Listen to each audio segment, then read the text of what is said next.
Bonjour à tous, nous sommes le mercredi 3 juin 2026, il est 15h02, vidéo pour le mercredi 10 juin 2026 et vous l'avez remarqué que la vidéo a été publiée exceptionnellement à minuit et non pas à 6h du matin, c'est en raison des 24 heures du Mans Auto 2026. Merci de votre compréhension et notez qu'il en sera de même pour la vidéo de demain.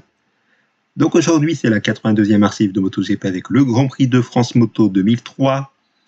C'est le 645e Grand Prix Moto championnat depuis 1949 et il a eu lieu du vendredi 23 mai 2003 au dimanche 25 mai 2003. Des dates qui me semblent bien tardives pour un Grand Prix de France Moto, puisque normalement c'est autour du 15-20 mai, mais là c'est bien autour du 25 mai, donc c'est bien tardif, depuis l'an 2000, je tiens à le préciser. Alors donc, on va faire la présentation des nouveaux pilotes et on commence avec la catégorie 125.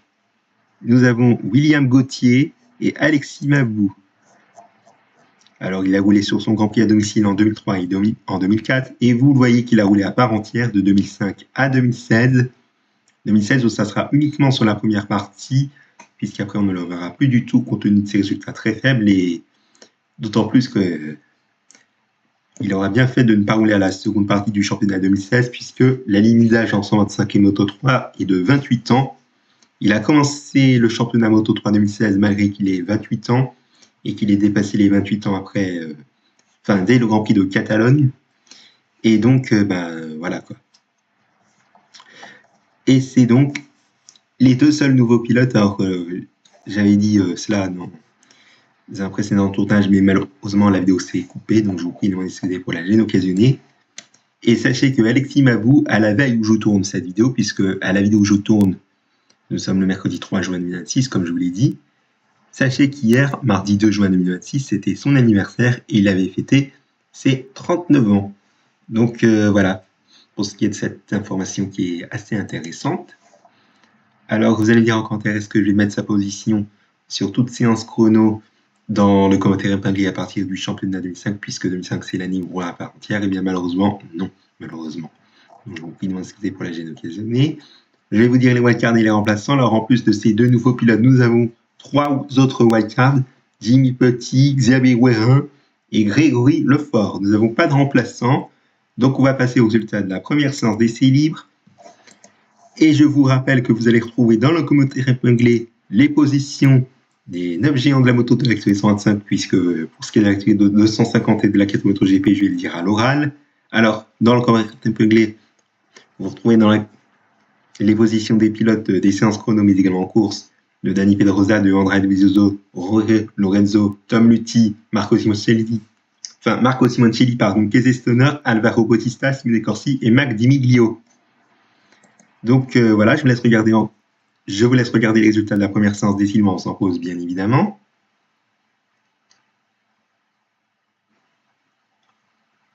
Voilà, on va passer maintenant au résultat de la première séance de qualification libre.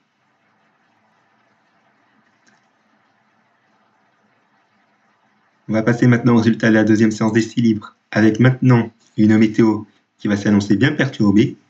Comme on le juge avec les 4 derniers qui sont quand même dans le classement et le fait qu'ils soient au-delà des 15 secondes du meilleur temps, avec Léon Camier, Giole Pellino, Alexis Mabou et le dernier qui est Marco Simoncelli, que vous avez vu dans le commentaire épinglé. Pas de chrono pour ce qui est de Pablo Nieto, mais on verra sur le reste du Grand Prix pour autant. Et à noter qu'il y a un peu plus d'une seconde et demie d'écart entre le 4e et le 5e, c'est-à-dire entre Masao Azuma et Gino Borsoy.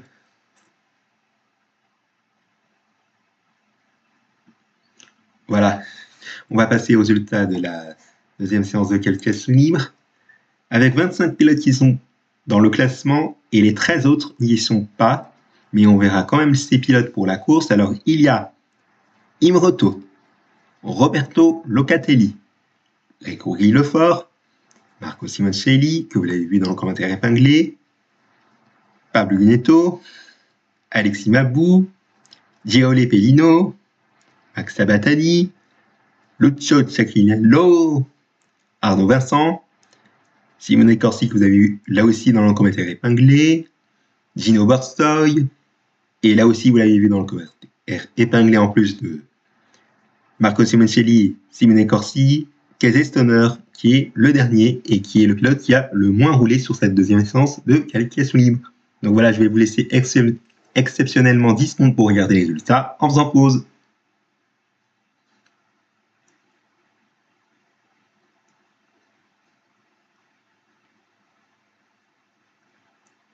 Voilà, les 10 secondes sont passées et j'ai envie de vous dire qu'on a près de 3 secondes d'écart entre le troisième et le quatrième, entre Álvaro Bautista et Jorge Lorenzo. Et à noter qu'on a un chrono de 2 minutes 6 tout pile pour Fabrizio Ley.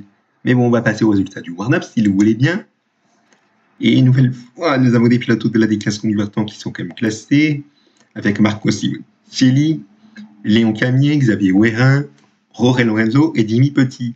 Ces deux derniers qui ont fait un seul unique tour et qui sont bien lents, comme vous le voyez, à 32 secondes, 393 millième du temps pour ce qui est de Jorge Lorenzo, et 1 minute 17 secondes, 193 millième pour ce qui est de Jimmy Petit. Et à noter que Stefano Bianco sur le warm-up, on ne le verra pas pour la course. Peut-être une blague sur au warm-up, vous allez lire dans le commentaire, et bien ça c'est probable, c'est à voir en tout cas, mais bon, je vous laisse regarder les résultats en faisant pause.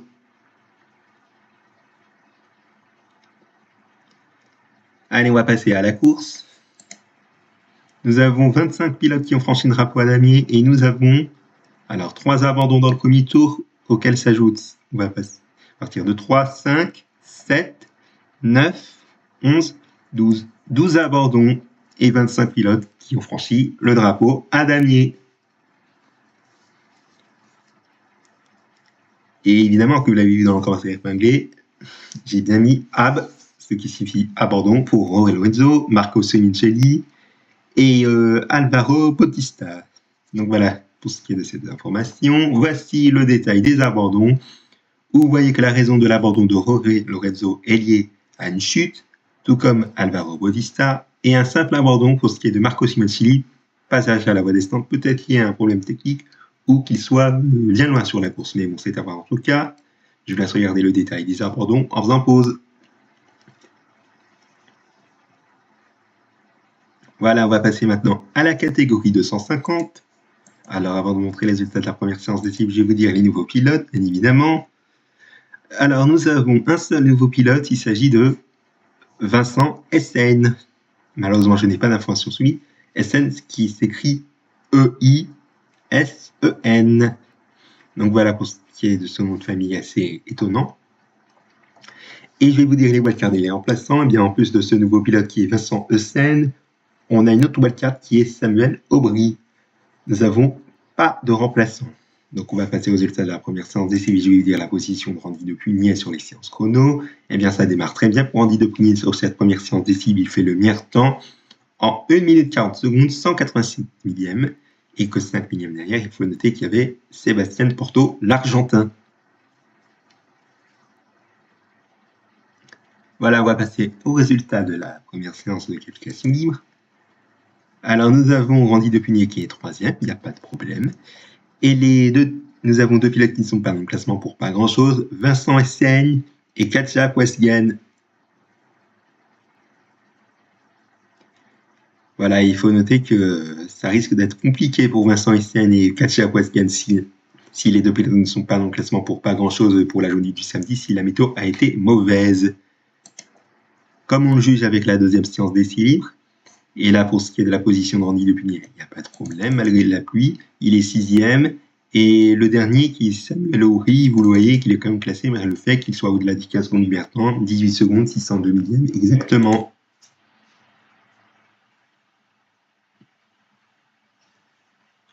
Voilà, on va passer au résultat de la deuxième séance de qualification libre. Randy de Pugnier, eh bien, il est deuxième, c'est une bonne nouvelle. Malgré la piste toujours humide. Et Samuel Aubry et Johan Olivier, eh bien, pas dans le classement, mais voilà, pour la course. Mais si Katja Poisgen et Vincent Essen sont dans le classement, eh bien, ils n'ont pas amélioré par rapport à la première séance de qualification et malheureusement, ils sont éliminés pour la course. C'est-à-dire qu'ils ne seront pas présents pour la course, ce qui est vraiment pas de chance.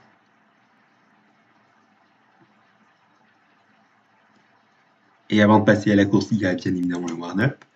Au warm-up, Randy de Pugnier, eh bien, fait le meilleur temps, il le retrouve, réalisé en 1 minute 41 secondes 900 millième tout pile.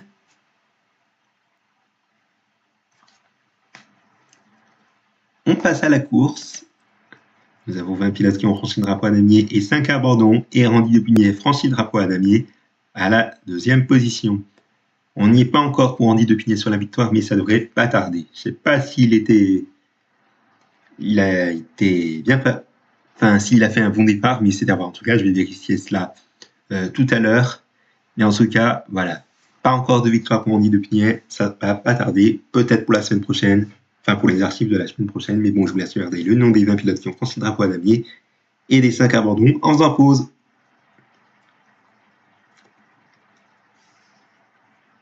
Voilà, voici le détail des abandons que vous voyez juste ici.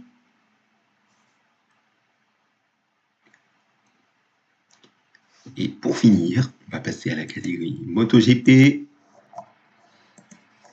Et nous avons un seul nouveau pilote qui est...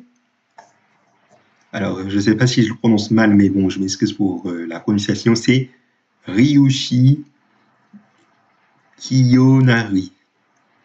Il a roulé sur le championnat de MotoGP. Vous voyez sur ce championnat 2003, des secondes français se jusqu'au dernier Grand Prix, c'est-à-dire à Valence, et il va faire une présence supplémentaire en 2005 sur le dernier Grand Prix. Est-ce que c'est pour une wildcard ou est-ce que c'est pour remplacer un pilote? Eh bien, on va bien évidemment y revenir en temps voulu. Et à noter qu'il aura fait une présence en 2003 en Supercross sous sa manche à domicile qui était le Japon, qui était un mois avant l'accident tragique de Daijiro Kato. Et en parlant de Daijiro Kato, c'est le pilote japonais que je vous ai dit il y a quelques secondes, c'est-à-dire Ryushi Kiyonari, qui le remplace. Et c'est le seul remplaçant auquel s'ajoute, il faut noter, une seule wildcard, qui est Norifumi Abe, soit Norikabe, puisque normalement on devait les retrouver en tant que wildcard sur le Grand Prix du Japon, mais malheureusement, compte tenu de la blessure du rookie Marco Melandri dès le vendredi et sur la première séance des cibles, il a remplacé dès le samedi.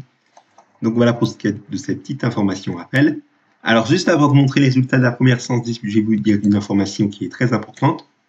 Je vais traduire cela en français.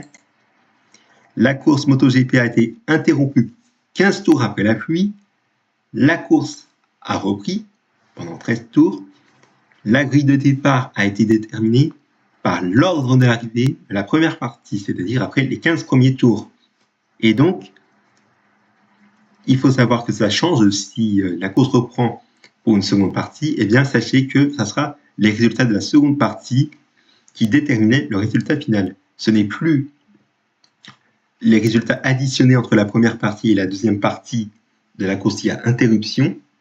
C'est-à-dire que jusqu'en 2001, souvenez-vous, on avait une interruption de la course qui était ensuite reprise pour ce qui est de la seconde partie. Il n'y avait pas le détail des abandons, il me semble. Par exemple, si une course faisait 26 tours et qu'elle a été interrompue au 11e tour et qu'elle reprend pour 15 tours, eh bien, les résultats déterminaient les deux parties additionnées. Et forcément, si on voyait un pilote qui n'est pas le même par rapport à la première partie sur la deuxième partie, eh bien, forcément, c'est celui qui est additionné entre la première et la deuxième partie. Bon, je ne sais pas si je m'emmêle un petit peu les crayons, mais bon, ce n'est pas très grave. Je vous laisse regarder les résultats de la première séance des séances sans pause, mais juste avant, je vous dis la position de Valentino Rossi, meilleur temps, en 1 minute 35 secondes, 977 millièmes, et la position également de Colin Edwards et de Nicky Hayden. Alors, pour ce qui est de Nicky Hayden, il est 13e, et Colin Edwards, 16e.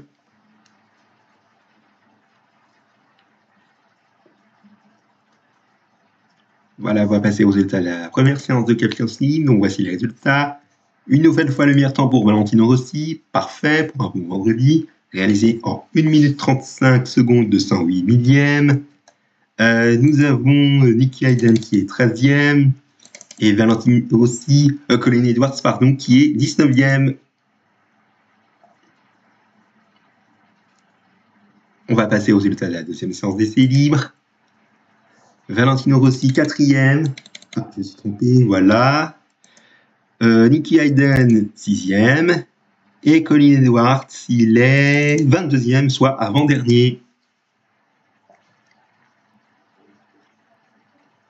Place maintenant au résultat de la deuxième séance de qualification libre. Deuxième pour ce qui est de Valentino Rossi. Colin Edwards 18e et juste derrière Nicky Hayden 19e. Shinya Nakano n'est pas dans le classement, mais pas d'inquiétude. Si vous êtes fan de ce japonais, on le verra sur la course. Allez, on va passer au warm-up. Au warm-up, nous avons Valentino Rossi qui est deuxième, Colin Edwards 5e et Nicky Hayden 20e.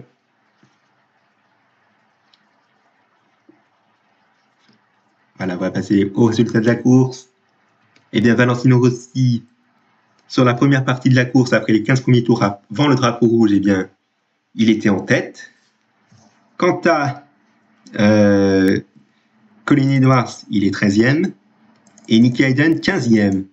Et nous avons 4 pilotes qui ne vont pas reprendre le départ, puisqu'ils ont tous les 4 abandonné. Donc, nous avons 4 pilotes qui ne reprendront pas le départ, et 19 pilotes qui vont reprendre le départ. Donc, je vous laisse regarder leurs noms.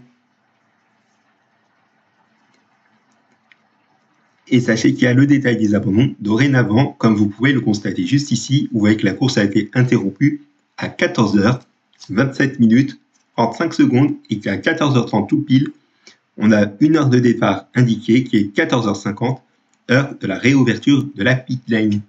Et que la course a repris, comme je vous l'ai dit, pour 13 tours. Allez, on va passer à la deuxième partie de la course, après le drapeau rouge. Nous avons 16 pilotes qui ont franchi le drapeau damier et 3 pilotes supplémentaires qui ont abandonné en plus des 4 dans la première partie de la course. Ce qui fait que nous avons 16 pilotes qui ont franchi le drapeau damier. Et en plus des 4 abandons de la première partie, nous avons 3 en plus sur la deuxième partie de la course, 7 abandons en tout. Et au niveau des positions de Valentino Rossi, Colin Edwards et Nicky Hayden, eh bien Valentino Rossi, malheureusement, il échoue pour pas grand-chose pour la victoire à 165 millimètres, finissant deuxième. Oui, je dis l'écart par vainqueur exceptionnellement. Colin Edwards, il est 10e, et Nicky Hayden 12e avec un tour de retard. Voilà, voici le détail des abandons. Et vous voyez qu'on a en plus des informations pour ce qui est en plus de la première partie de la course, de la seconde partie de la course, qui sont ajoutées.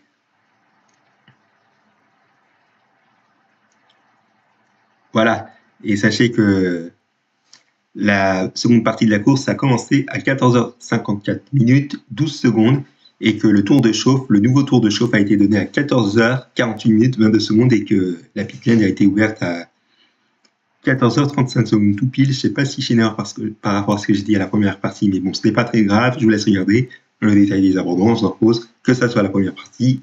Il y a aussi la deuxième partie qui est d'ajoutée. Voilà, on se quitte et on se retrouve bien évidemment la semaine prochaine pour de nouvelles exercices de MotoGP, bien évidemment.